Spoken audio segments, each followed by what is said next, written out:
So, who knows about orthostatic blood pressure? Does anyone know what that is, orthostatic blood pressure? How many of you have sat down in your chair, right? Or how many of you have slept at night?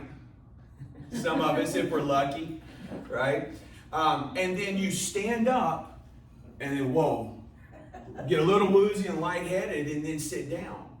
I have a lot of clients, patients that ask me, why do I get lightheaded when I try to go to the restroom at night or when I stand up? The reason is a term we call orthostatic blood pressure. I think that's coming from the back. Oh, okay. It's called orthostatic blood pressure. All right, let's talk quickly. What is that? When does it occur? When we stand up fast and get lightheaded. When we get up at night to go to the restroom. Orthostatic blood pressure or hypotension is a common cardiovascular disorder with or without signs of underlying neurodegenerative disease. Occasional, or what we call acute in the medical world, occasional or acute orthostatic hypotension is usually caused by something obvious, such as dehydration. Who doesn't drink enough water in a day? Yeah, you guys know your little 8 ounces of water? Or 12, these are, yeah. Oh, this 16 fluid ounces right here. You guys should at least have 2 of these a day, right? That's a lot. I know for some is a lot. You could use Crystal Light or some of these flavoring companies. Some of these companies make these flavoring additives that have 0 sugar. That's a good idea.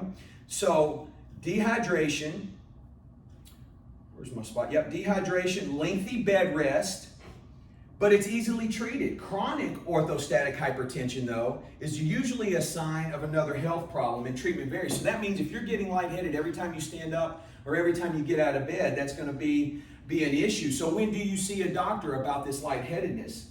Well, it can be triggered by dehydration, mild dehydration even. Low blood sugar, overheating, dizziness and lightheadedness may also happen when you stand after sitting for a long time. And so it's important to see the doctor if you have frequent symptoms, right? If that's occurring quite often.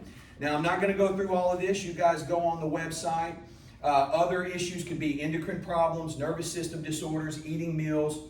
What are our risk factors? Who's at risk of orthostatic hypotension?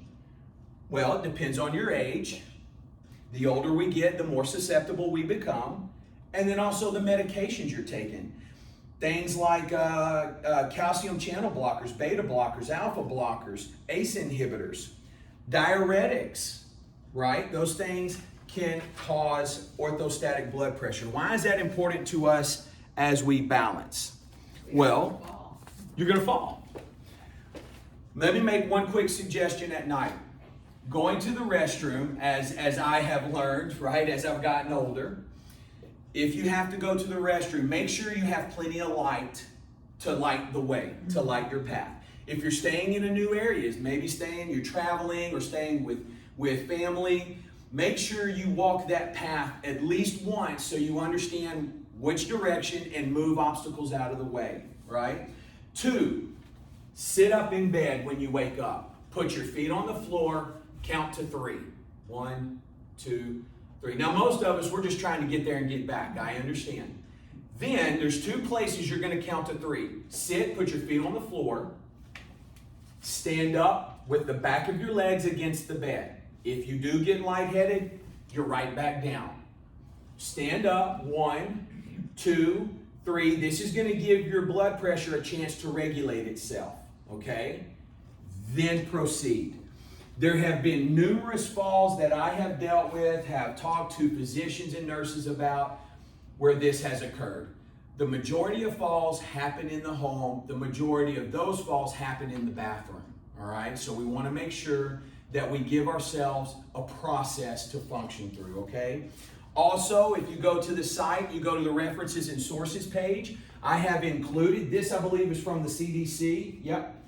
It's part of their STEADY initiative, stopping elderly accidents, deaths, and injuries. A lot of these forms are on the website that you can download. I have included, if you go to the very bottom of the page, I mean the very bottom, click on sources and references.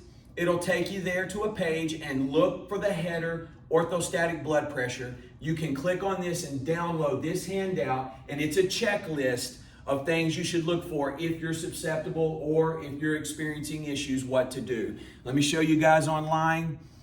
Kind of blurry there. Okay, all right, let's get to work.